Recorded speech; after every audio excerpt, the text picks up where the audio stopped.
Opinionated Idiot.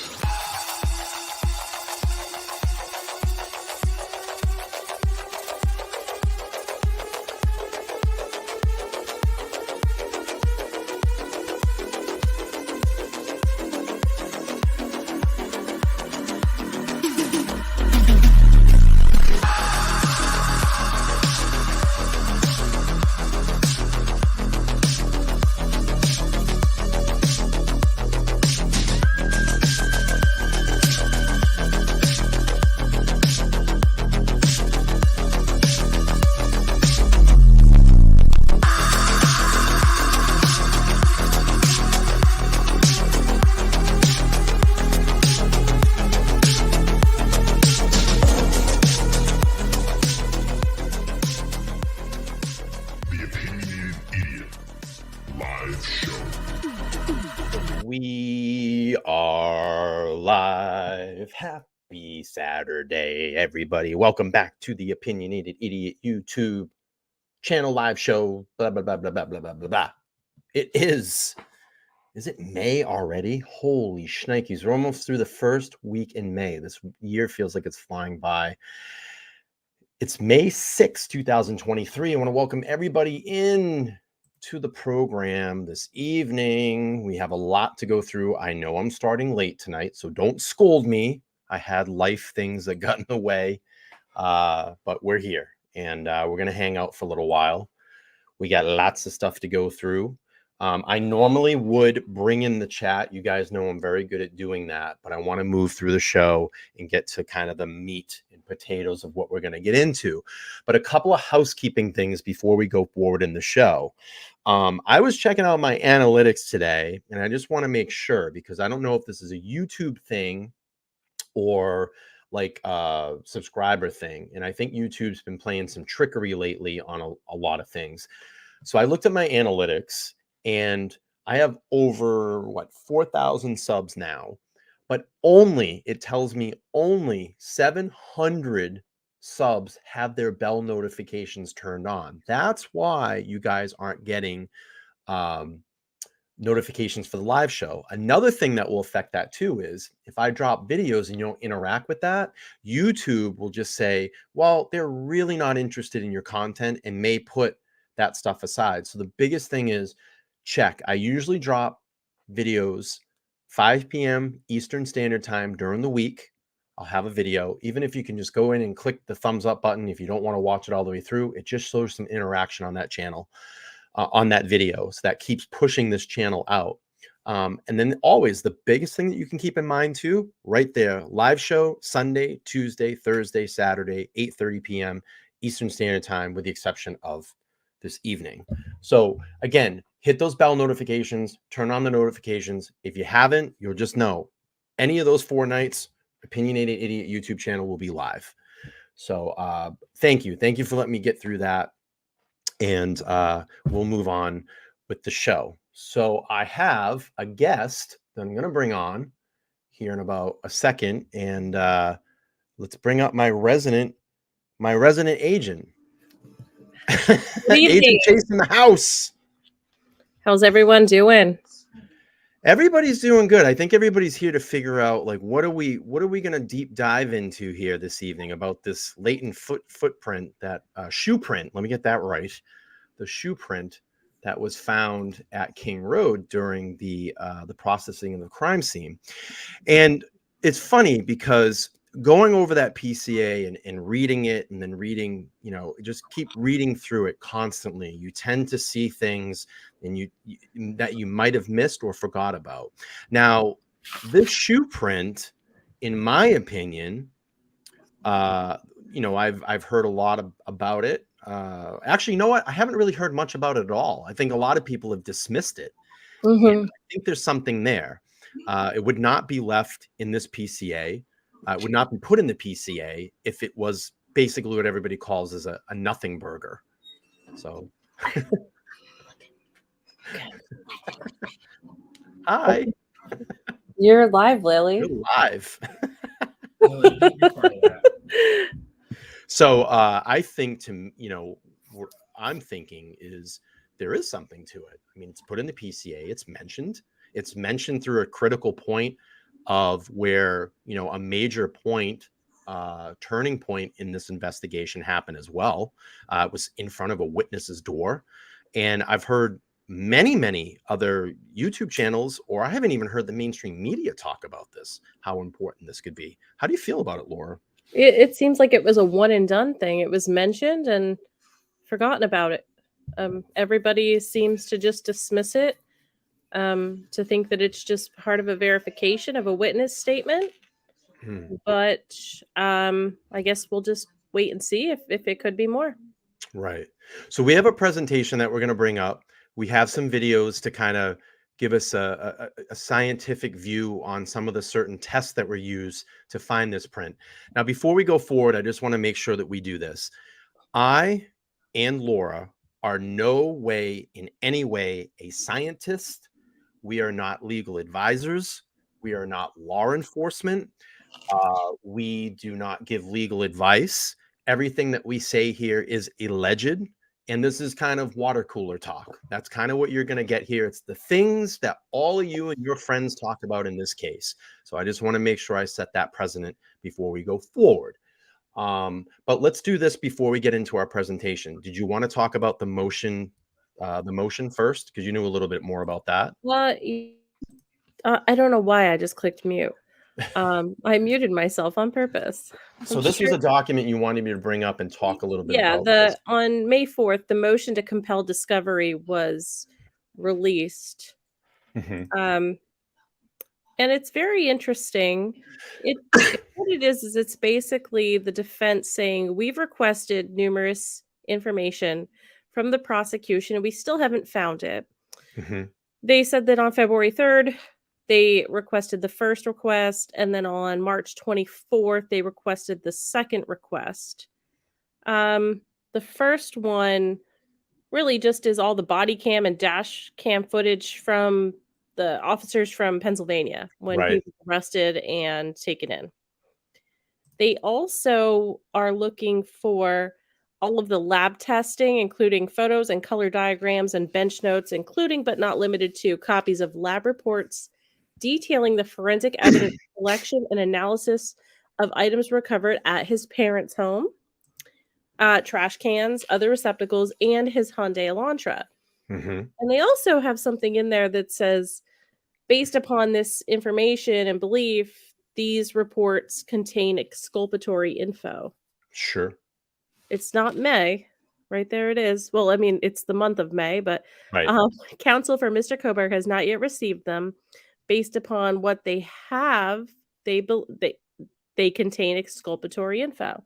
So something from the search and lab reports with forensic evidence from something in Pennsylvania, meaning his parents' home or the Hyundai Elantra, is exculpatory. I can't, I mean, I haven't been able to really wrap my head around that. Refreshing the page, reading the report. Could it be exculpatory in his own presence? Yeah. Could it be something that maybe the way the language is written in any of those types of documents or the way that things were documented? I mean, again, I'm not a lawyer. You know, we're not lawyers. We're just kind of piecing this off. I have this here. Well, exculpatory evidence examples include evidence that negates guilt. So it could be something they found that shows that he was somewhere else at that time. Evidence that negates an element of the crime. Okay, so basically says that this part of the crime didn't happen. Evidence that impeaches a prosecution witness. Who knows what they could have found? I mean, remember, they did find the groups of IDs in a glove in a box. So I don't know if that would have anything to do with that. And also evidence that mitigates punishment, meaning it lessens the charge. So I don't know. I mean, I'm interested in this. I've been trying to think through this, like with all the evidence that was collected. We have that list of things they got, but we don't know what they mean. Let me ask you this. In our opinion, do you think this could be something that the defense is just grasping at straws to kind of muddy the water? Oh, well, of course, that's their job to do that. Sure. That's their job to do that. But I think what happens in all these things, because I see it, I think that I don't think I think what happens in a lot of this is that people get very tunnel vision. So when they hear something exactly like this, like, oh, whoa, they found something that's gonna set them free. You got to understand, this is not fucking checkers, it's chess. They're both playing chess on both sides. So I want to set that clear. Listen, I don't know if the guy's guilty. I don't know if the guy's innocent, but there's a hell of a lot of evidence right now against it. Do I think there's probably some sloppy police work going on? Fuck yeah. Okay. Is there a lot of weird things in weird coincidences that went on in this case? Hell yeah. You know, there's a lot of things that are very strange in this case. I mean, yeah, a lot of the wording, the improper word substitution, spelling. I mean, if I was grading their affidavits, they'd have points off. There's definitely, so I don't know. I like, they're not English scholars or anything like that. I understand they're policemen and police women. So yeah, I mean, we don't know. There's a lot we don't know yet, and all we can do is speculate on what is there and what isn't there. But they say those reports contain exculpatory info from something recovered at his parents' home. I wish we could just get to the DNA, get to the car, process this, and be done with it. Because that's what everybody's hanging on now. If there's no DNA in the car, then he's said, you got to let him out of prison free right now. Let him walk. Like we don't know. We don't know. That's the thing. We don't know what this is. And then also, when you scroll down, request 119 has all notes, recordings from all officers from MPD, specifically Detective Payne. So wait a second, 119. Yep. Right. So, but that doesn't have anything to do with exculpatory, or they would have put that in there, obviously. Right. Because the defense is fighting. They're in fight mode. Right. And then on request 161, all reports, notes, recordings, and photos. 161, I think that's on the next page. Yep. Exculpatory evidence. So that's another one. It says, but this one said they believe these materials contain exculpatory evidence. Sure. On information and belief, counsel believes. But the wording in the first one, I believe they outright said that it contains exculpatory evidence. So I guess we'll wait and see if anything has to do with that. Something interesting also, though, is the request number 60, the training records of the specific officers are redacted. Well, they're just not mentioned. So I just use the word redacted, even though it's not. As of they have not received it. There's no indication about exculpatory evidence in that with that one.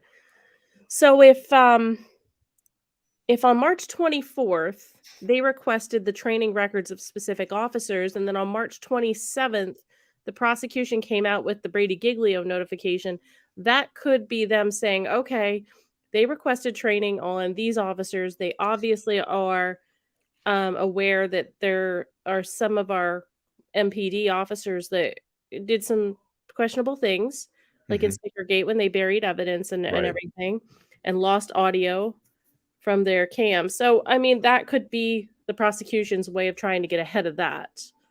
Sure. That's my opinion. I think there's probably some sloppy, in my opinion, probably some sloppy police work going on. And they're going to hang their hat on that because if, you go back to, we have a mountain of evidence from the prosecution, but we only had 2 exhibits put in just recently for the defense. And now it seems like they're kind of trying to dig it up because they're getting able to look at all of this evidence that's in front of them and they're going to pick and probe. That's the thing that I want people to understand is that this is chess. It's not checkers, and this is what the defense does. And you're going to see this. And I'm sure if everybody's smart in here and they've watched trials before, that's what they do. That's their job, to create reasonable doubt, to say, no, this, to put that doubt in someone's head. That's what defenses do. So, listen, I know this is part of the game. That's why I didn't get too worried about it. We knew stuff like this was going to happen. Do you think the defense was going to sit back and just say, all right, let's just go to trial and wing it and see if we can figure something out? They're going to do things to muddy the water. It's like playing back. I think you have a super chat. Okay. $4 super chat from Papa Roger. It says, the truth is so precious that it has to be bodyguarded by a circle of lies sent from my iPad. Oh my God. Is Papa Rogers sending us chats from prison? Great cash, homie. Oh, Holy smokes. Oh no, I got it on loop. Hang on. Ah! All right. Ah! That's my fault. All right. Are you ready to get everybody mad at us now? sure. We'll make it All right. everyone. Oh boy. All right, let's go into this one. So like we were talking about at the beginning of the show about this latent footprint in the PCA. I think it is something. I think it's a point that needs to be, explored. Again, we're just forming alleged, our opinions. Everything that we're saying is just allegedly. We're not implicating anybody, not implicating anything in this particular case. But let's pull this up. This is going to be a fun one. Really, we have a lot of questions. We got a lot of questions. All right. So I put this little presentation together for everybody. So let's talk about it. The latent shoe print. And we got a little bit of some video that I can bring up too about processing crime scenes and amino black. You're going to hear about that in this presentation. So I think that there's something here. For me, they wouldn't have put this in the PCA if it wasn't a important piece of evidence in this case. A lot of people have passed on it. They said, it's just nothing. But we're gonna discover this and hear us out. I'm sure that maybe some people say, hey, you know what? Maybe they got something here, or no, it's just a bunch of bullshit and this and that. But anyway, so we got the King Road latent shoe print. So in the PCA on 12/29/22, and I'll read this and I hope everybody can see it okay. Oh, it's good. It's nice and big. All right. So during the processing of the crime scene, investigators found a latent shoe print. This was located during the second processing of the crime scene by ISP forensic team by first using a presumptive blood test and then immunoblack, which is spelled wrong, a protein stain that detects the presence of cellular material. The detected shoe print showed a diamond-shaped pattern similar to a pattern of a Vans type sole shoe sole, just outside the door of DM's bedroom, located on the second floor. This is consistent with DM's statement regarding the suspect's path of travel. Just want to read a sentence again very quickly. This was located during the second processing of the crime scene by ISP forensic team by using a presumptive blood test and then immunoblack, a protein stain that detects presence of cellular material. So are we clear on that, Laura? Absolutely. Okay. And we can go back if we need to reference it. Okay. So definition, a latent shoe print. So a latent shoe print are one of the most commonly found evidences at a crime scene. A latent shoe print is a photograph of an impression made by a shoe on the surface of its contact. Latent shoe prints can be found for identification of suspects in a forensic case by narrowing down search space. Okay, fair enough. Okay, so now we move on. We're going to look at presumptive tests. A presumptive test or blood test is a chemical test which is production of the color or light indicates the presence of bodily fluids. It is typically more sensitive and less specific than a confirmatory. Yeah, I'll get this out. Confirmatory. Yeah. Confirmatory. Thank you so much. You're welcome. I'm searching for my glasses, but keep going.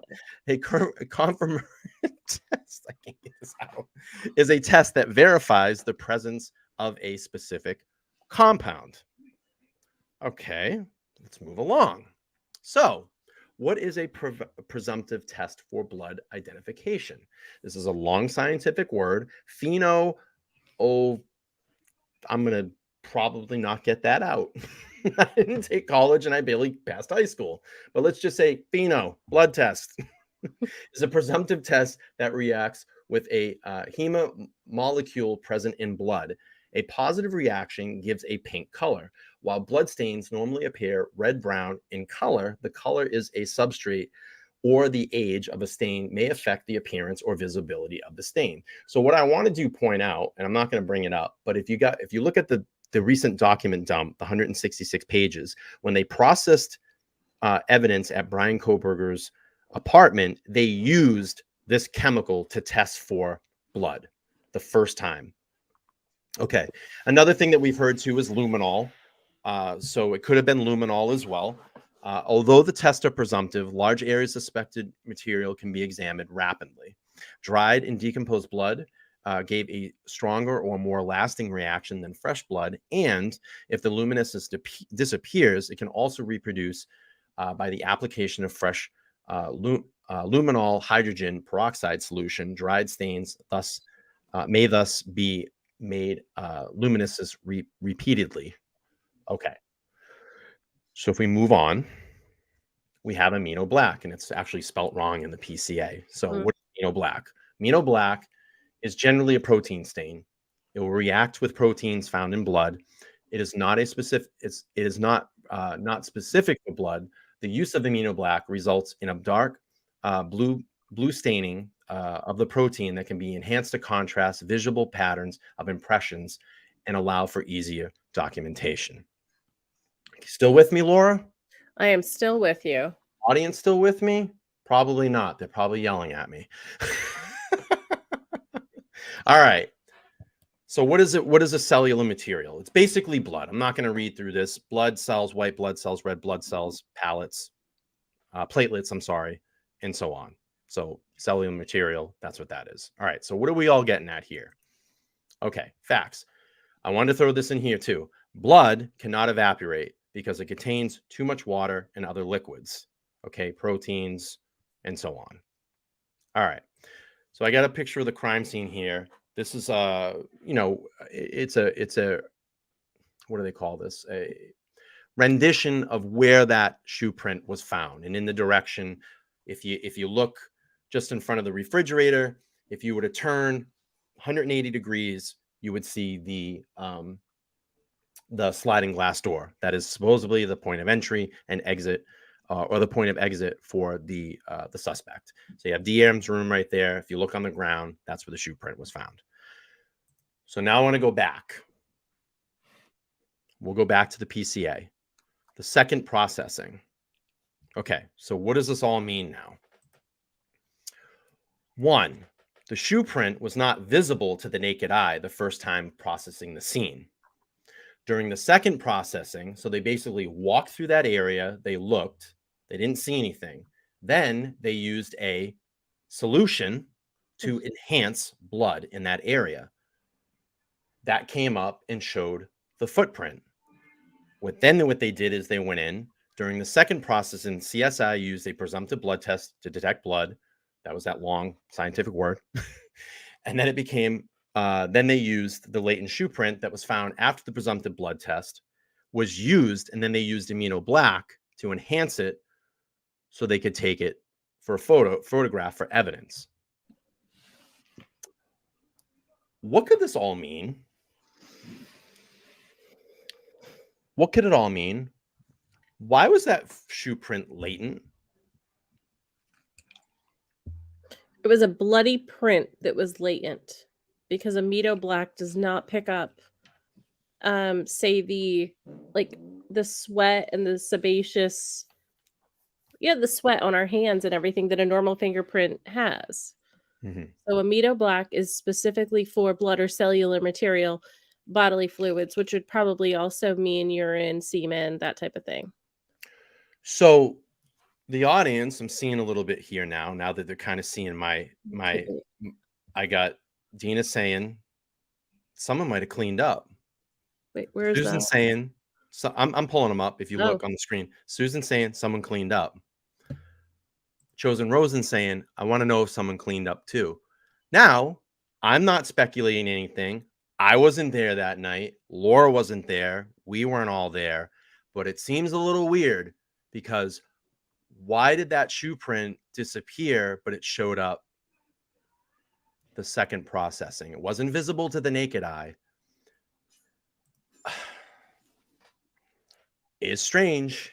Yeah, the house would light up like a Christmas tree. Like, yeah, there was definitely blood everywhere, and it was mentioned in, I believe it was Don Daniels' account of the scene on why they wanted the warrant for everything at his WSU apartment.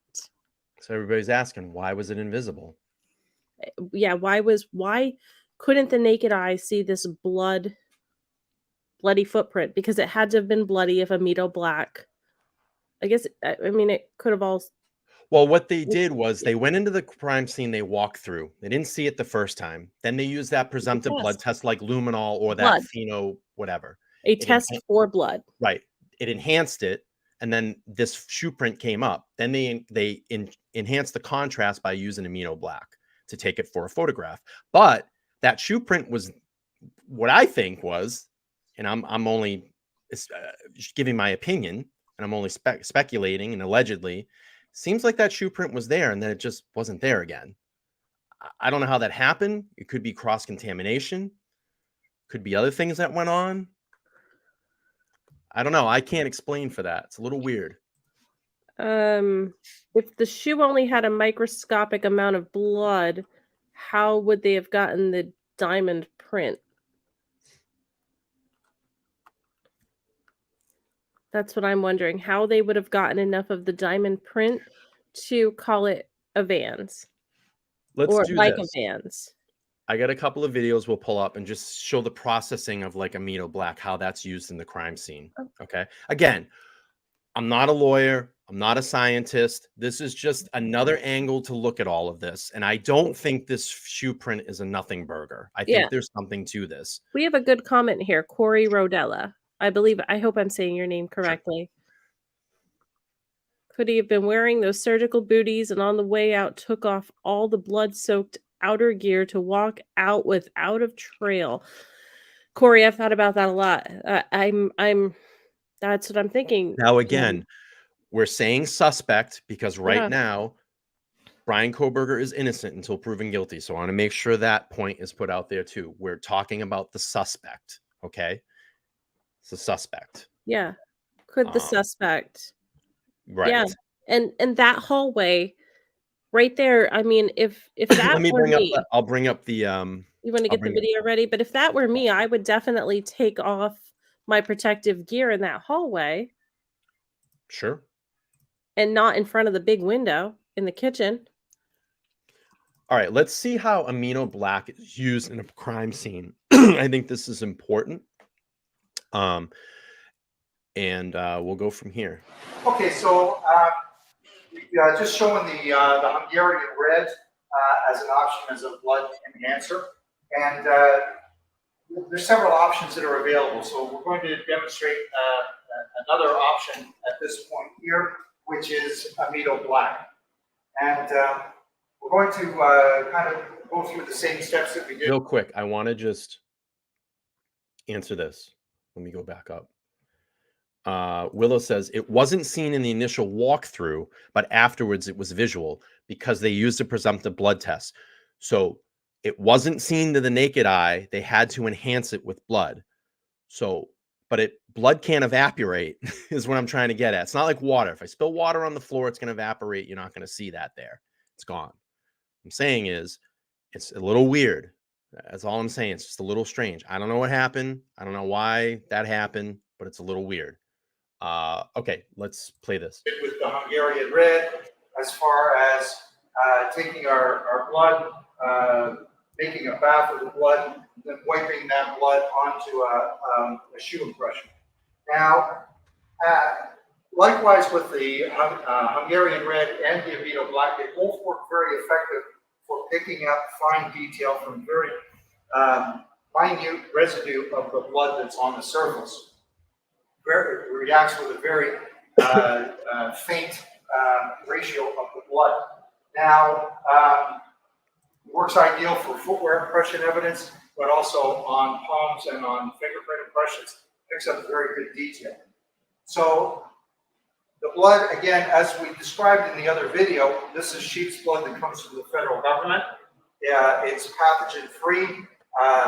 No animal was injured during the collection of it, and it's safe to use.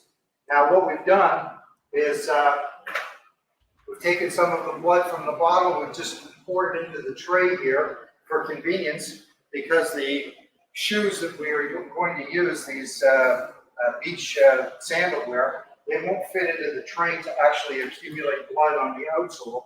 So instead, we're going to take this blood deposit on a paper towel and just wipe the outsole surface, the tread area of the.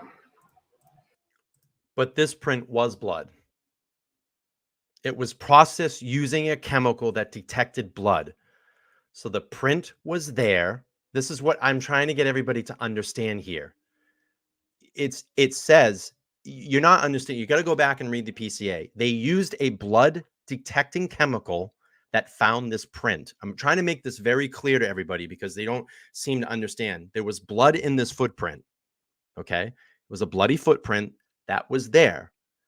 And then when they walked through the crime scene the first time, they did not see it to the naked eye. But when they sprayed this area down with luminol or whatever, it's PHENO. I can't pronounce it. That's what enhanced and went, holy shit, there's a footprint there. Then they go back and use this substance here that we're showing, amino black, to enhance it for a photograph, because this chemical will stick to proteins in blood to enhance it. So that's what I'm trying to make everybody understand. Go back and read the PCA. That's why I read it a few times. Again, I can't explain for that. I'm not a scientist, and I wasn't there that night. But it's interesting. I'm just going to take off some of the excess. I don't think we need quite that much on. So from this stage here, I'm going to take this clean piece of vinyl tiling and put it over onto a harder surface here that's more conducive to getting a good impression. And simulate walking on that, so we'll get some tread there. Get the secondary one here next to it. Okay. Yeah. There's 3 impressions that are on there. So you can see each of them has a different volume of blood on there. Ideally, when you're using these enhancements, you want to make sure that the blood that is already on the surface is predominantly dry. So either allowing it to dry just from time, or aiding it by using a mild heat on a hair dryer just to dry the blood. So we're going to let this sit aside for a few moments to try and have the blood coagulate and maybe dry a little bit before we go to the next stage of enhancement. So I'll just put this back into our... Blood does not evaporate. Okay, so we've let it dry for several minutes now. There are still some puddling areas that probably going to see when we spray the amino black. It's going to, similarly to the Hungarian red, probably interfere with the development. It's in the more trace areas where it's just slightly visible or latent is where we're going to find a much stronger reaction. Now, as we recall with the Hungarian red, it is a 2-step thing. There's the application with the sprayer of the Hungarian red, and then it's rinsed off with distilled water. And in our case here, just using the squeeze bottle. The amino black is a 3-step stage to it. So it has the amino black, then it has a fixative, and then it has the final rinse. So it's 3 instead of 2 steps. So we're going to do a similar procedure here just by putting it up on a vertical plane in our dish here. Okay, so as I said, we have the 3 steps. So we have the step 1, which is the amino black itself. Of course, these are all spray applications. The second one here is the fixative. And by the way, these chemicals that they use to process this stuff is like really dangerous stuff. I was reading about it because it's methanol level of it, I guess, is really, really fucking poisonous, and it can get you really sick quick. So you got to be really careful when you handle this stuff. We have our distilled water as the 3rd application here. So we'll start off first with our now you can see spray. That boot print there, that boot print. You can see obviously the difference in color of the Amido black versus a vibrant pink color of the Hungarian This red. is interesting. And then they do a wash. This is really cool. So see this? This will now wash that down, this dye. Let that sit for a moment. You can already see some enhancement there. That darker tint is showing through the rinse or through the excess that's on there, the runoff. Spray on our fixative now.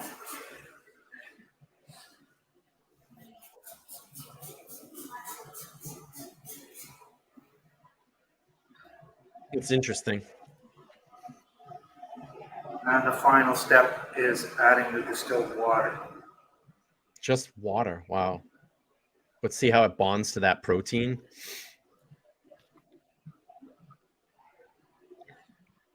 And the options here are basically personal preference and contrast more than anything else. Both are very effective. Both are accepted methods between the Amido black and the Hungarian red.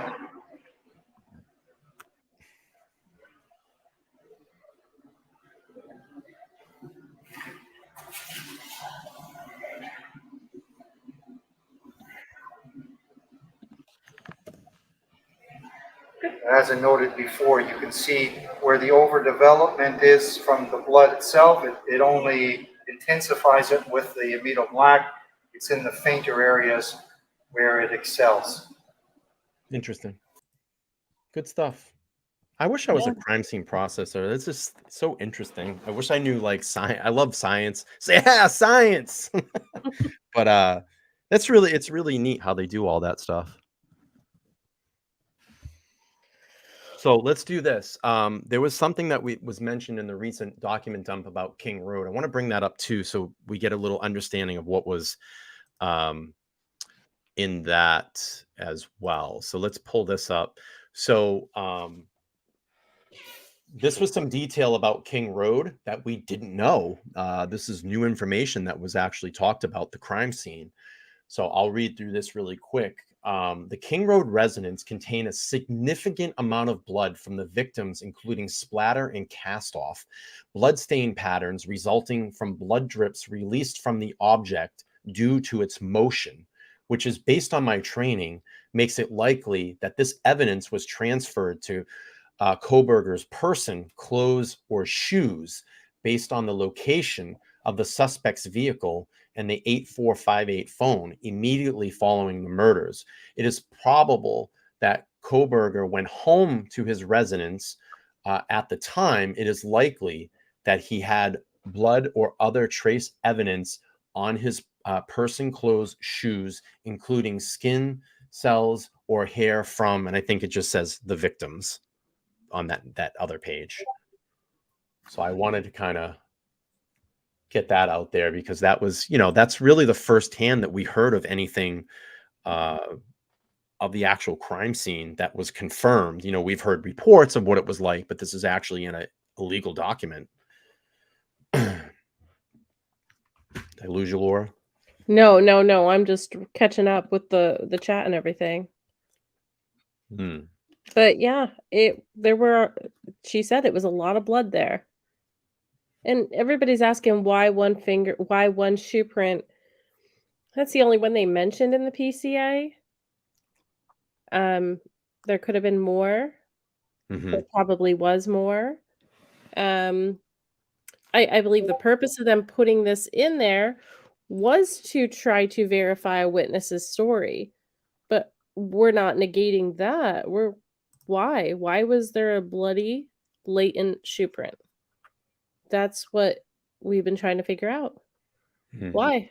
I think this was good to bring this up. I think it was good to discuss it because this is something that has been literally washed over. I mean, I've heard when I started going back and watching streams when the PCA came out, everybody went, oh, well, it's probably, they have a lot of people walking through that. They didn't understand what this meant. They thought maybe it was just a bloody boot print or something. Oh, there's tons of kids that have walked through there. They're probably not mopping the floor.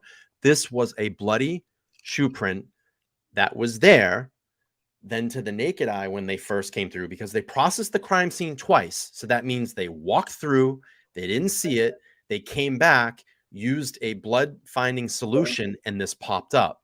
When it popped up, they enhanced it to take a photograph of it.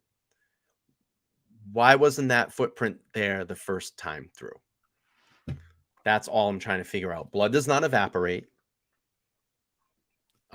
And it's strange where the location of this footprint is and where it went missing. It's just a strange thing. So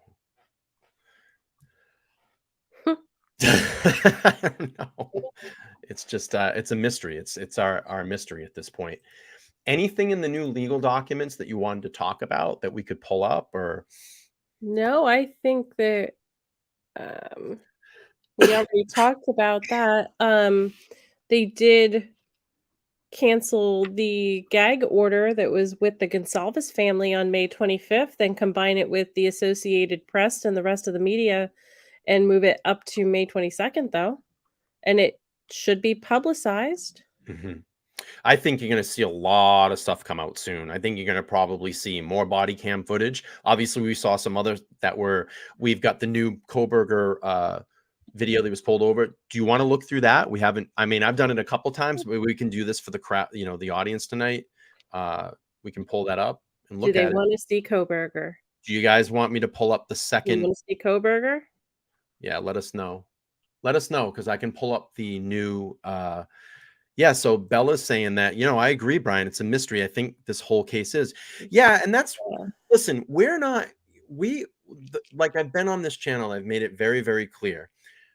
I follow the evidence in this case. Laura follows the evidence in this case. When I have her on the panel, we look at the evidence and say, why? And I'm going to tell you too, this is something that probably the defense or the prosecution is going to talk about too. Why was it there? Why wasn't it there? Maybe this is exculpatory evidence that they're looking at. Maybe this could be something. Maybe someone knows about something about that footprint. I don't know. I wasn't there. But we're just giving you more things to think about, I guess. And not all of the tests from the evidence they found at his apartment was negative for blood. There were 2 items, a pillow without a pillowcase. Right. And they took cuttings from that did test positive for blood, and a mattress pad. Now, whose blood it is, we don't know. We have no idea. Right. And I believe there was an animal hair under his mouse pad or something odd like that. Right. I think I'm going to be honest with you, and I'll be honest with the audience here. And I've talked about this, and I've talked about this with my crew too. I think there's going to be a certain percentage of people that have the way that they think in this case, and it's in either it's for or against, and you're never going to swing those people. Exactly.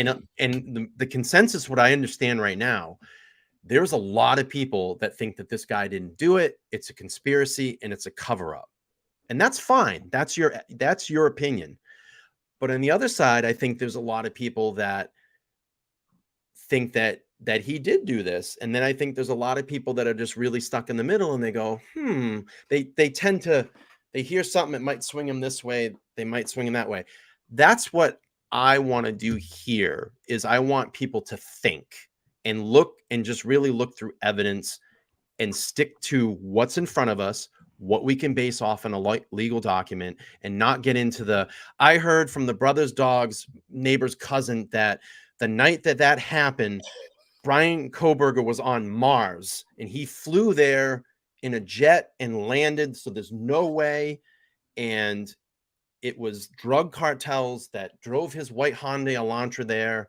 And then he flew home from Mars. And, that's the stuff I try to not do here.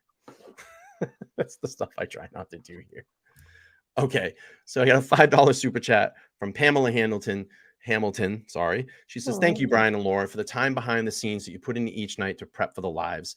I love hearing your thoughts. Thank you so much. Thank you, Pamela. YouTubing is not an easy game. Listen, I have a full-time career, and then I come home and listen, it's not like I have a crew that does all my thumbnails, all the prep. all the searching of getting shows together. I mean, do 4 shows a night, 4 shows a week, and trying to go through that and put all that together is a lot. And all those little graphics and videos that you guys get, I got to put those presentations together. We look over these 166 document dump and say, is there anything here that we can look at? It's a lot of work, and we appreciate this. Listen, I just want to make this the best true crime channel ever, and listen, there's a lot of things on here that people are not going to agree with me. There's a lot of people that are going to agree with. There's going to be people down the middle. It's okay to be that way because you are your own person and you can formulate your own opinions. But one thing that I do love about this, and I love about the chat and the channel here, is that people come in and they do this respectively, and they're very respectful of each other in the chat. Either they may agree or disagree. That's what we try to do here. And listen, everything that I say, you're not going to agree with, and that's okay. Listen, I'm not an expert. I'm just and I always say this, some schmuck in my bedroom that turns on a camera and talks. And, but I care, we care. But anyway, I'll probably get some crap about that. It's not about you. You always make it about you. I always hear that too. And I'm like, well, it's my platform, my channel. I can say whatever I want. So got another super chat. All right, let me get to this. Let's see. Oh boy, Papa Roger's checking into the most dangerous person in the one who listens, thinks, and observes. Sent from my iPad. I wonder where they're sending that from. Wow. But let's get great cash, homie.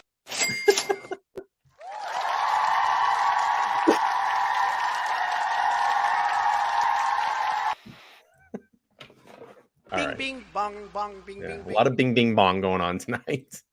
All right, let me get down to the chat. I think I'm missing some people. The Richard's checking. He says, "I love and aloha." Oh, you're on Hawaii. Are you in Hawaii? We might have someone watching from Hawaii tonight. I definitely do not agree with everything, though true friends really do. It's okay. We got to inspire others to pull up their big boy pants for the real conversations. I 100% agree with that. I think that's a great statement. Listen, that's the good thing about that. I love having kind of these public conversations and forums is that we get everybody thinking, using that thing up here that was put to think about these type of things in these situations, because I think that we don't conversate anymore like people. We don't do that very much, and we need to do more of that. All right, so is there anything, what were we gonna, I forget what we're gonna do. What are we gonna do? What are we gonna, I got lost. The rest video. Yes, the second video. All right, let me pull that up. All right, here we go. Hello. Let me go back. Here we go. Hello. I am Officer Loangus. Stops being audio and video recorded. I think you know why I stopped you. You ran the red light. What actually happened was I was stuck in the middle of the intersection. Yeah, so I was behind you the whole time. Yeah. Yeah. So technically, you're not supposed to enter the intersection at all for that reason, because if the light turns red, then you're stuck in the intersection, and then you run the red light. One thing I did notice, Laura, he always looking at that camera. He always checking to see where that camera is. That camera. A little weird. So that's the reason I stopped you. Do you have your license on you? Yep.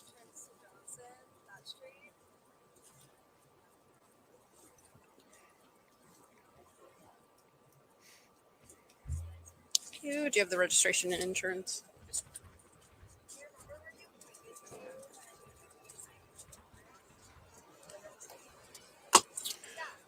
Let me just get this for you out. You what? I'm just gonna get this out for you. Okay.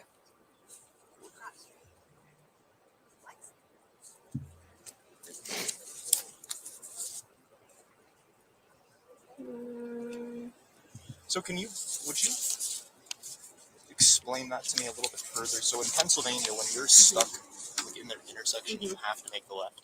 So what would the appropriate thing for me to have done? Just You're back not up in that supposed to situation? block an intersection like that in Washington. So just by you blocking the intersection, that's technically a ticketable violation. And then then you're running a red light. So it's another ticketable offense. So you're not supposed to proceed into the intersection until you can go. Because a lot of people do what you just did, right? Is like you're sitting in the intersection waiting and then turns and then you're blocking. So Yeah, there was a little bit of confusion with speeding because someone had stopped. I wasn't sure what they were doing, and then they put on their light to turn. Mhm. So I thought that maybe they were letting me go through. Oh, Did you see that? no. Mm-mm. I feel like right before I made the turn, there was someone who made a right. They didn't have their, their signal on, so I wasn't sure if they were just waiting. Mm-hmm.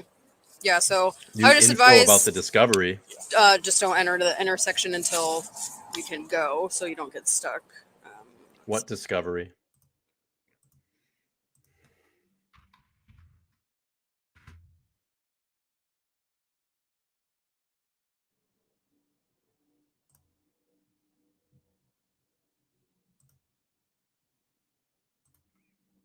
The only thing that I see is, hang on one second. I just pulled this article up really quick. Idaho statements. Blood found on items seized at Moscow homicide. Suspect's Pullman apartment records show. So that debunks the people that said that there was no blood found there.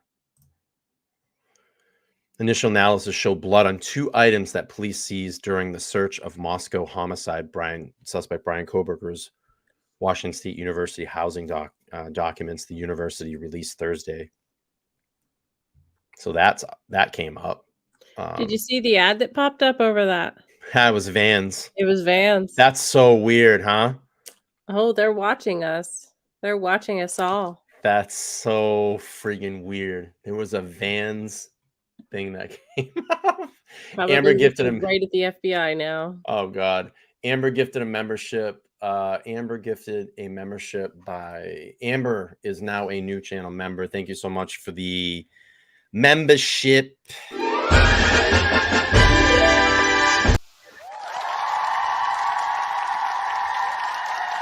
So I saw that. I don't know what their discovery. Let me see if I can find anything else. New release of document details, search of Bryan Kohberger. I mean, there's really nothing that we don't know that we've seen so far. But, yeah, send us more info, Bella. Yeah. Definitely want to look at that. But in that situation, the best thing to do then would be back up. And not. I don't know if there's a best thing to do in that situation because you're either going to back up into somebody or you're going to run a red light. So, or you're going to be sitting in an intersection. Yeah. There's not really a great option there. Yeah, I was just slightly into the crosswalk. All right, well, that's where it's coming from. I'm from Pennsylvania. What do you think, Laura? Crosswalks. Oh, so even if you're kind of slightly, there's a little bit more leeway as well. Like there are a few lines. Like there's one white line and there's another one. Like there's like a certain margin from which you can actually kind of put your vehicle, place your vehicle. Yeah. So I know laws vary state to state. Just do me a favor. We're at 84 likes. If we can get to 100, I'm going to open up the phone lines and take some calls. Would you rapid fire tonight? Because it's Saturday night, live calls, live show, live calls. You get a 3-minute time limit. You can call in, tell us where you're from, and tell us what you think or where you are at this case at the present time. So we get to 100 likes. I'm going to open up the phone lines. We're at 86 right now. 86. But there is a law in Washington for blocking an intersection like that, proceeding through when you don't when you're just stalling. I forget the actual verbiage. I can find it for you, but it's like stalling, blocking an intersection. Yeah, I'm just curious about the law. I don't mean to. Oh no, yeah, I can find it for you. Yeah. Mm-hmm. 1 second. That looks good. I don't see Pennsylvania registration like at all. Okay, let's see. Expires November 22nd or 2022. Things I want to point out too is that, and I kind of paused it at a shitty spot, but that real high eyebrow line, very defined, very, very defined. Okay. We're at 93 likes. Once we get to 100, I'm going to open up the phone lines and okay, take rapid fire calls. I'm just going to go check your info. I'll try to find that RCW, the law for you, and I'll be right back. Thank you. All right. All right, I'm going to push through this and just get back to when she gets back out. All right. 93. We need 3 more likes. I'm going to open up the phone lines. 3-minute rapid fire calls. Okay, so I found it. So I don't know what in Pennsylvania Smash the old like where you go to button. find laws, but in Washington it's called the Revised Code of Washington. 99. So I'll turn my brightness up, but it's basically it's just called an RCW. So it's RCW 46.61.202. So it's no driver shall enter All right, an we hit 100. intersection unless there is significant space on the other side of the intersection. To accommodate the vehicle he is operating without obstructing the passage of other vehicles, despite any traffic control signal indications to proceed. So you had a green light, Excuse so me. you're thinking you can go, but you're blocking the intersection. So that's if you're ever curious in any laws in Washington, just Revised Code of Washington. So I'm not writing a ticket or anything like that today. I understand you're from Pennsylvania, but in the future, don't proceed through the intersection. You can't get stopped for that alone unless you can clearly just clear it right away. Okay. So So then basically, I understand. you're just supposed to wait behind the white line. Drivers do it all the time, It but never even occurred to me that that was actually something wrong. But Yeah. well, except for the fact that I was blocking the crosswalk, which is what Yeah. I went through. and states vary a lot from laws. Like Pennsylvania might not even have that law, but in Washington we do. I'm actually just from a very rural area, Mhm. so we just don't have crosswalks. Oh. Unless I visit an area where there are Gotcha. crosswalks, and then it's not Jesus, I I bet he do revised the apologize if laws I the was same day. asking you too many questions about the law. I wasn't trying to No, not Somebody at all. Like posted I'm not from here, so What's Somebody that? posted a photo of DeSales University. I saw it in one of the Facebook groups of their crosswalks at DeSales University where he attended. So, Oh, I live in Pennsylvania. We do have crosswalks. yeah. if you don't, a lot of people Well, he's don't in a know rural a bunch area. of laws. So Like am I I. only know it because this is what I do. But Woo, she's Yeah. being hot at if you're the ever end curious on there, any huh? more laws, just RCW, and they I can be love hard to her. read because it's We in like should send legal her a super language. chat. Seriously. Hope that helps. definitely. Yeah, have a good day. That's it. All right. Let's do this. Live calls. Phone lines are open. 774-855-9400. Just be aware that if someone calls in and they're live on the air, I can't take your call. So you have to wait until I say phone line is open, and then you can call in. So if anybody wants to call, 774-855-9400. Really quick, we're going to give you 3 minutes, rapid fire. Call, let us know where you're from, who you are, and let us know where you stand. In this case, I'll give you the platform to talk, to speak, and get your opinion out there. We will wait. And if we don't get any calls, then we're going to wrap this puppy up. We're going to do an early show tonight.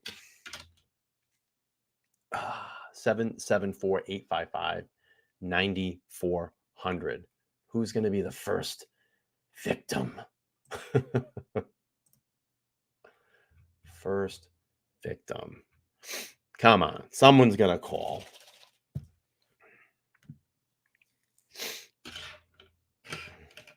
I don't know, Laura. I don't think we're going to get anybody. They're not brave enough.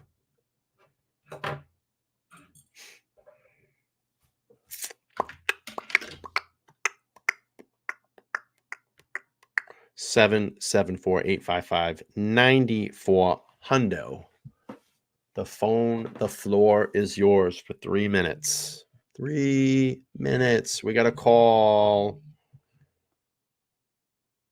Opinionated Idiot. Who's this and where you from? Hey, it's C in Los Angeles. What's up? What's up, brother? How are you? I'm doing good. So, one of the things that the defense has requested is the video footage of an interrogation between Moscow's Officer Payne and Bryan Kohberger. I'm very interested in seeing that. I'm very interested in seeing the arrest footage of him in PA because he supposedly talks for 15, 20 minutes to the cops. Yeah, and then lawyers And up. Well, does he lawyer up? Because he comes back to Moscow and he talks to Officer Payne. I don't think we heard about this until the past day or so. Okay. So the fact that this exists and the defense is requesting it and they haven't gotten it yet, I think it's huge. Just seeing this body cam that you just played just now, Sure. he's articulate, he's clear, he's not, he's going to be an interesting person to hear in those moments. I mean, right now, it seems like Moscow wanted to make an arrest before winter break was over to make it safe for all the kids to come back for the semester. They needed their economy back in that town. I don't know. I mean, I don't want to believe they're playing this way with someone's life, but it seems like a stretch right now. That's my opinion. Yeah, of course. Let me just throw a couple things at you. Maybe we can go back and forth. Do you think it's strange that allegedly, I guess that's out there, he asked the minute he was arrested, he said, "Did you arrest anybody else?" Now, just hear me out. If I was arrested and someone just said, "You're being arrested because of this," are you still there? Yeah. Okay, sorry about that. You're being arrested because of, we're implicating you in 4 murders, blah, blah, blah, blah. I would be like, I didn't fucking do that. I didn't fucking say that. Now, again, we don't know what's on that tape. We haven't seen it. We haven't heard it. But I heard that the first words of, "Did you arrest anybody else?" Now, he's a smart cookie. He knows the law. Maybe he threw that out there just to kind of throw off the investigation. I don't know. I don't know. Okay, let me give you my 2 cents Sure. on that. I think that quote, "Did you arrest anyone else?" I think that was cherry picked by the PA police. Could be, because I think he asked probably 20 questions, rapid fire, right? And they said, "Oh yeah, he was asking." He said one of the things. Let's say he said this. Did he arrest? He asked us if we arrested anyone else. He probably asked, like you said, if you're. I'm very curious to see that footage. I'm not saying I believe him, okay? I'm not saying like 100%, but this is getting it's starting to feel like, was there some kind of like economic incentive for the town of Moscow just to let's get a suspect in custody and everyone will come back and it'll be business as usual? And fair point. I hate to think that way. But people, it happens. We've seen enough corruption stuff. But I love your show. Thanks. I love your show, man. Yeah, I love that you come on, and like I said, not everybody's going to agree with what I do and say, and I think this is good that you bring your own angle, your own perspective, and your own opinion to it too, because we want to get a consensus and a feel for how the environment around us and around this show, how people think, and that's why we do this, and this is why I open up the phone lines and I don't talk. I just give you the floor and let you speak. And that's, I want to hear from you and what you think. So, no, I appreciate it. I have a question for our caller. All right. Have a good night. Oh, hang on one second. Don't go yet. Laura has a question. I don't know if you can hear her, but she's going to ask you. Sure. Go ahead. Yeah. If this goes to trial, do you believe Bryan Kohberger would take the stand? I'm sorry, Laura. I didn't hear that. Okay, so she said if Bryan Kohberger goes to court in this trial, do you think that he would take the stand? Yes, I think because I think Ann Taylor will be confident enough in him. I think he'll have to. It's his life. It's the firing squad. I mean, I think he'll have to. Maybe not in the preliminary, but if this goes to full trial, absolutely. Yeah. Cool. Okay. All right. Well, thank you, C, for calling. We appreciate you. Thank you, guys. Have a good night. All right. Take care. Bye-bye. Bye-bye. Phone line is open. 774-855-9400. 774-855-9400. We'll give you your 3 minutes. We'll give you the floor and let you speak. I will not get in the way. It's your time to speak. Thank you so much on the 4,000 subs. I appreciate it. What I need everybody to do, though, if you're subbed, make sure you turn on your bell notification. And just keep in mind, live shows are every Sunday, Tuesday, Thursday, Saturday, 8:30 p.m. Eastern Standard Time. We'll give it a little bit more time here. Maybe someone will call in. If not, we're going to bounce out and end the show early this evening. And then maybe we'll do some backroom chat like we did. And you guys are missing out in the Discord. So if you become a member, grab that join button down below. We got another call here. Opinionated Idiot. Who's this and where are you from? Testing. All right. You got 3. Cool. We're giving. Can you hear me? I can hear you. Testing. We hear you. Nanu.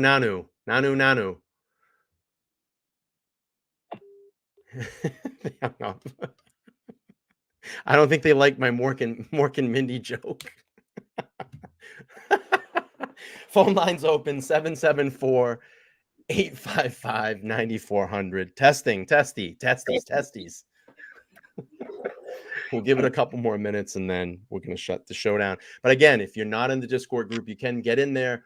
Hit the join button down below. $1.99 a month will get you into the Discord group. We had an awesome voice chat the other night. It was about 10 people in the room, really just talking about the case and what people's thoughts and opinions are. So you can do that. Anybody wants to call 774-855-9400. Nanu, what did you do with this? Nanu, right? This is great. We'll give it a couple more minutes. What are you looking at the chat, Laura? Yeah. Thank you, ladies, for commenting about my skin. Many dollars with a dermatologist. Worth every penny. All right, we're gonna try this call again. Same number. Not Botox. Opinionated Idiot. Who do we have? Where you calling from? What up, dude? Aloha. This is B. Richard. What's up, man? How are you? Where are you from? Technically from Hawaii. I'm not living there now. Cool. So I am from Hawaii. That's why I say aloha to everybody. Oh yeah, aloha. Yeah. Okay. I had to mute because I had you on 3 different screens, so that was the problem when I was calling in just a second ago. I had you on 3 different screens, maybe even more. So anyway, love you, Bryan. You do a really good job, man. Appreciate that. You know, we're just trying to just do our thing here. People will come, people will go. Not everybody will agree, and that's fine. And many will, and that's fine. But we just want to hear. We want to hear what the public thinks about this. So let me give you 3 minutes. Tell us what you think. Oh, I'll take your 3 minutes. I'll tell you that I actually disagree with you on several things. However, I appreciate and I do follow everything you say. And I look at it and then, I come to my own conclusions. And a lot of times you're right. And sometimes I think maybe I might have a different perspective, whatever. And that is freaking awesome because that's what makes us a community. Because your channel is one of the best out there. I can tell you that. Thank you. I appreciate that. You've gone through a lot of stuff, and I was actually going to lean towards the mental illness element because I've heard a lot of what you've said about your past and experiences and everything, and as well as mine. And both of my kids my boys are autistic. Okay. And I've gone through a lot of things, and a lot of people seem to think that I'm probably on the spectrum, and I think actually, you know what? I think most of us are on the spectrum, to be honest. So I'm working on an art project, and I'm thinking, because everything that you say, because you always kind of pull it full circle, talking about depression or mental illness and everything, you're always, this is one of your greatest strengths, is being able to be sincere and being able to pull in your experiences in a way that it relates to other people. And I feel that vibe with you so much, and I love that. And that is your greatest strength. Now, I think you're probably wrong about BK.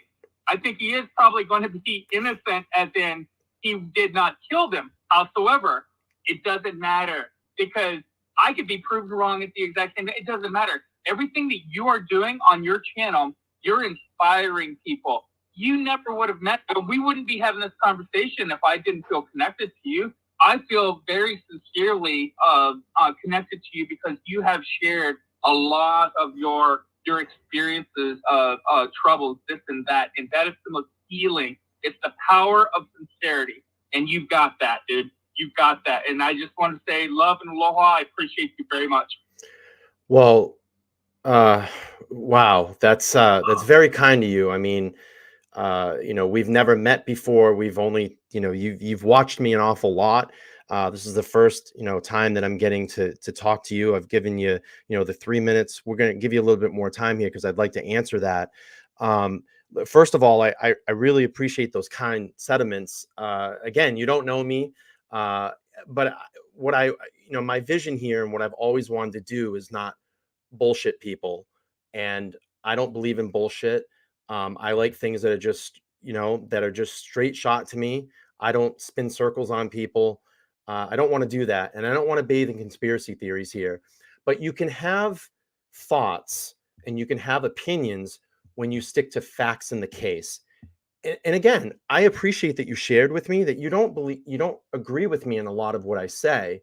And that's fine, because this is what this is about. This is to have these conversations, to open people's minds and maybe have them think a little bit more outside that box, because we don't do that anymore. I think COVID really narrow-minded a lot of people, because we went through a lot of shit for 3 years. And whether you believe whatever side of COVID you stand on, the bottom line is this: we were all locked in our houses for about 3 years. We all had to be very careful within that first year and a half. That changed us. That mentally changed us and scarred us. We're not people that are supposed to be, locked down for a long period of time and be away from people. The way that our vibrations and the way that we evolve as human beings is to be around people, to feel their energy. And, and I'm probably getting a little wacky here, but, hear me out. We're supposed to be around people and conversate. That's how our brains grow.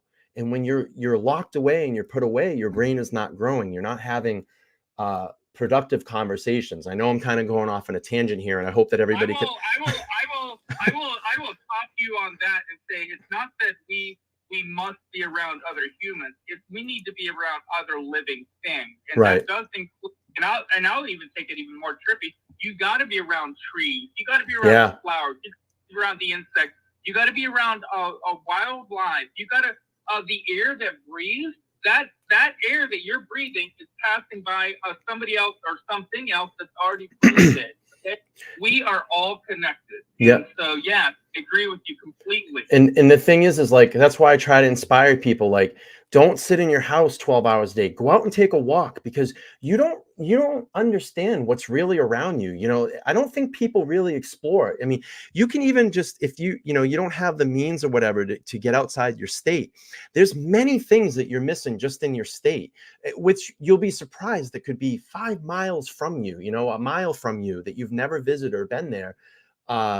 Just get out and experience that.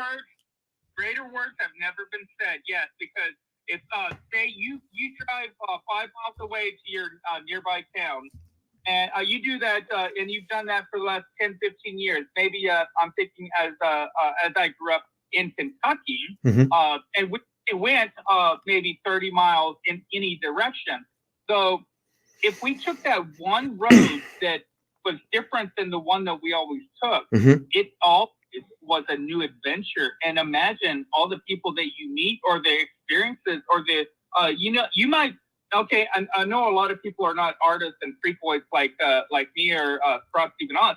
Like when you see a flower that you've never seen before and you're driving by it, I've had my either if I was driving or maybe my family were driving, they pull back, hold on a second, because when you see something that is out of the norm, it gives you inspiration. It gives you this energy, like an invigoration. And you're talking about people who are stuck in their houses, either for medical reasons or by the mandate, the law, or whatever it was.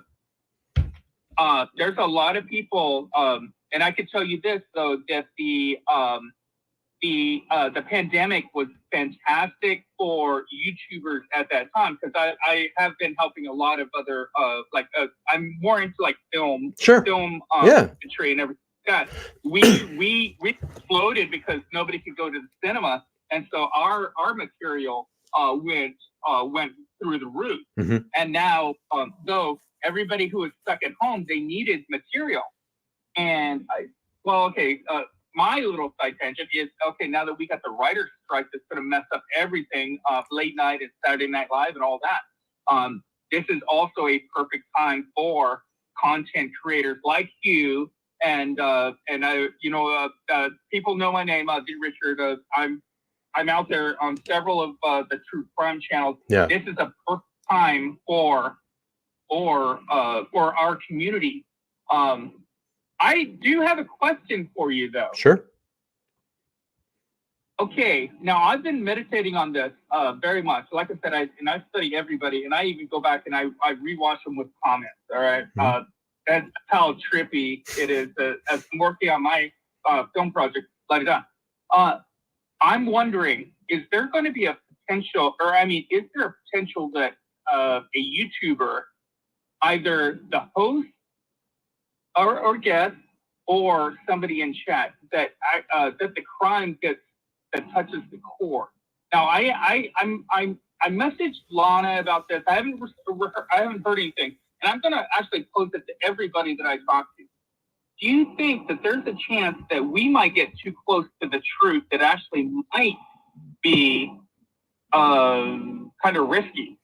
So it's funny that you say that, because we were talking about this in my Discord group the other day, and like I was going to have people, because I have a post office box, was just write in what you think is going to like what the possibility could be. I was going to keep those envelopes sealed and literally just open them at the end when this case concludes and see how many people were right.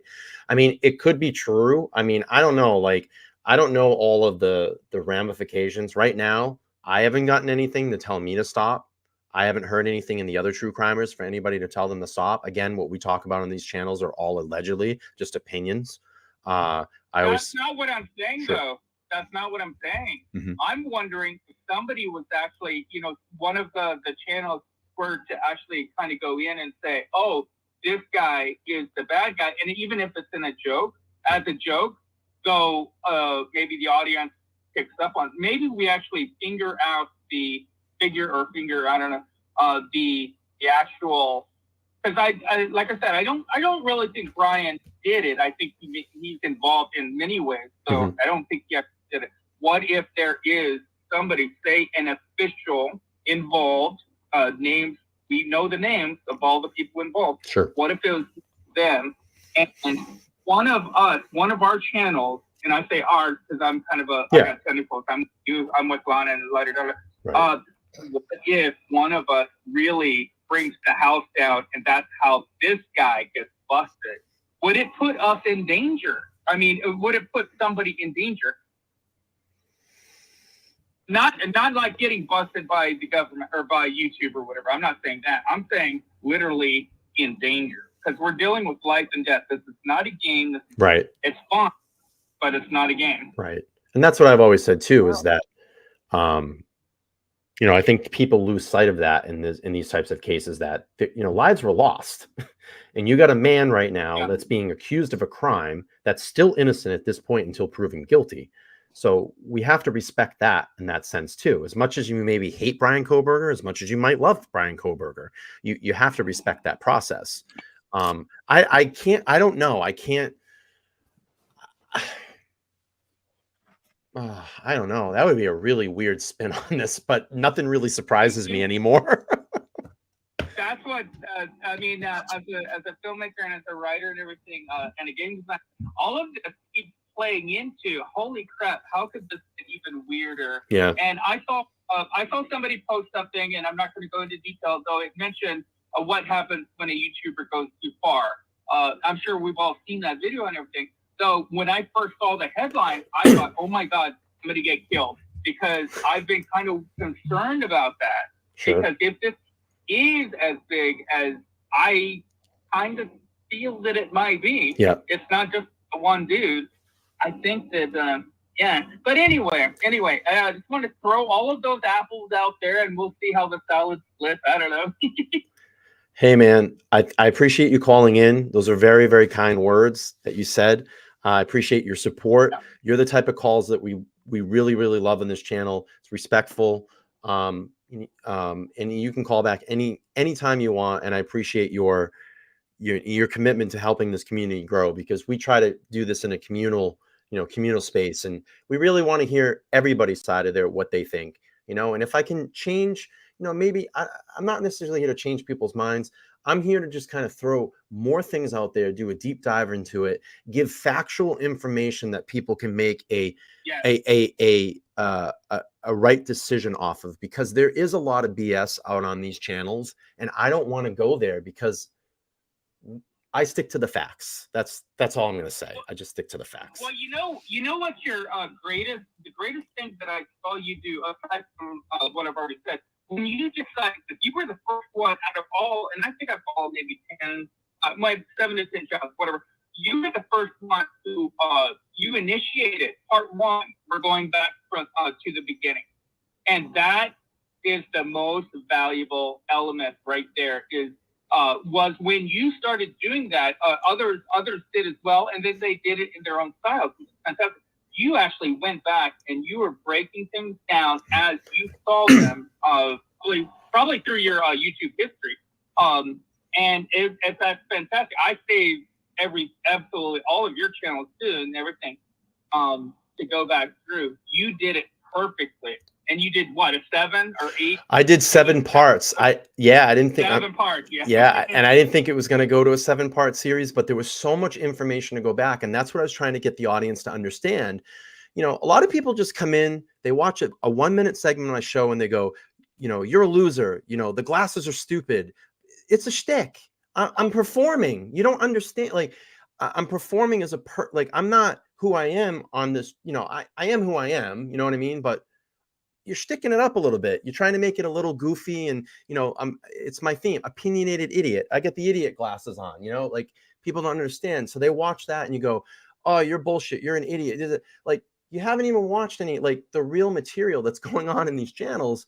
But my whole point of all this was to go back and look, to go back and see, maybe we see something there that we haven't seen or heard yet, because we tend to go right. Because we tend to go so far forward and we forget.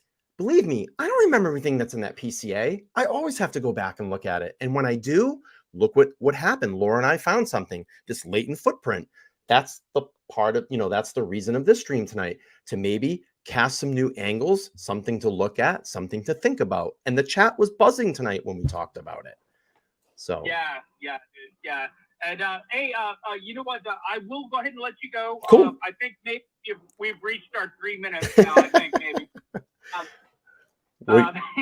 You're welcome to call in any single time. I appreciate all the kind words.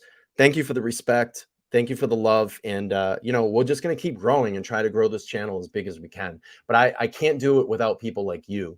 So thank you so much for taking the time to watch this channel and pay attention, because I understand, you know, everybody has a busy life. Everybody does their own thing. And to come here and hang out with us for, you know, an hour or two a night, I really do appreciate that. Rock on, dude. You guys are doing a great job. All right. I love you. Love and aloha. I'll talk to you later. All right. Bye-bye. Bye-bye. What a great call. Absolutely. That was a really, really great call. We're gonna actually, because that call was so long, I'm gonna probably end the show. It's getting about an hour and a half. It's a little bit easier for people to watch. You know, we're gonna be back on Sunday night. Tomorrow night, we're gonna talk that Jesse McFadden case in Oklahoma. It's unreal. I mean, the video that's coming out of that now it's hard to watch, and there's a lot of fuck up in the law enforcement there. The family is very upset. They actually, it's a mess. It's a mess there. We'll get into it tomorrow. But I want to recognize I did have some super stickers and super chats come through. Symbia sent a 1999 super sticker. I appreciate your support for the channel. Thank you so much. And I have to.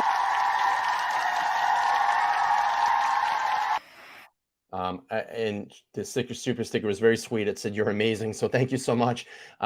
Sandra became a monthly member to the community. So we'll give her the new member.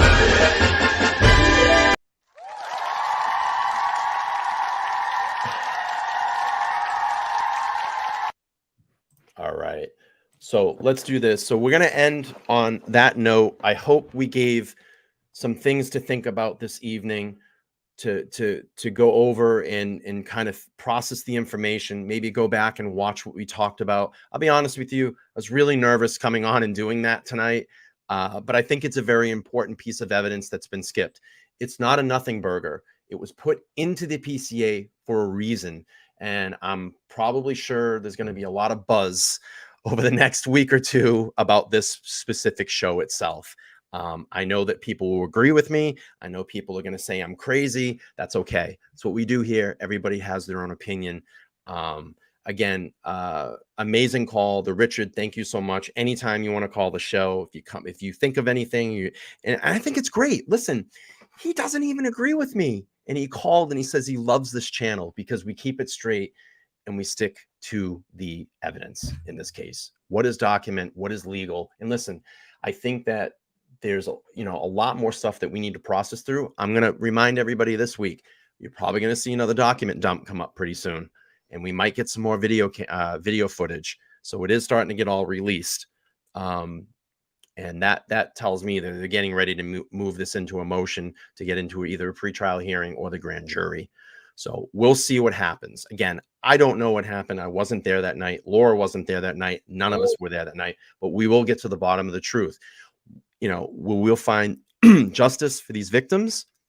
And if Bryan Kohberger is guilty, he will go to jail. If he's innocent, then he needs to be let go. And we need to keep looking into this case and find out who the hell did this. If there's corruption in the police department and this is a bunch of bullshit and there's a lot of people that are in on it, the schools, then those fucking people need to go to jail for what they did to Bryan Kohberger. Yeah, but we'll get to the bottom of this. We'll get to the bottom of this. All right, guys. Tomorrow night I will be here, guys and ladies. I have to always say that, ladies and gentlemen. Tomorrow night, 8:30 p.m. Eastern Standard Time. We're going to go through what they're calling the Slumber Party Massacre. We're going to cover that. Jesse McFadden, disgusting case, but we're going to go through it. Needs to be talked about. It's a big case that's going to be that's being talked about right now. 6 innocent people dead, and this guy blew his brains out too. So I don't know, but we need to talk about it and go over it. Remember, live shows. If you're not getting the notifications, Sunday, Tuesday, Thursday, Saturday, 8:30 p.m. Eastern Standard Time. I'll always have the marker up there. Come over and join us. Hang out with us. Call in the live shows when I open up the phones. I appreciate it. If you haven't already, go down and smash the like button. And also turn your bell notifications on. I'm done doing my rant. We're going to get out of here. My mouth is dry.